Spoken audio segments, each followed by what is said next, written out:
मेणबत्ती व एक ग्लास. आता ही मेणबत्ती पेटलेली आहे. याचा अर्थ असा आहे की सर्वत्र ऑक्सिजन पसरला आहे. आता मी हा ग्लास या मेणबत्तीवर ठेवते.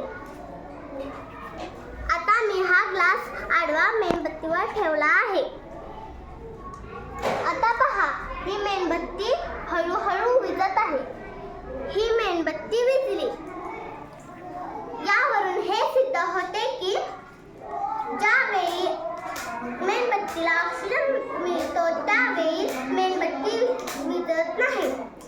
मेणबत्तीवर जर ग्लास ठेवला तर मेणबत्तीला ऑक्सिजन मिळत नाही, म्हणून मेणबत्ती विझू शकते. यावरून हे सिद्ध होते की ज्वलनास ऑक्सिजनची गरज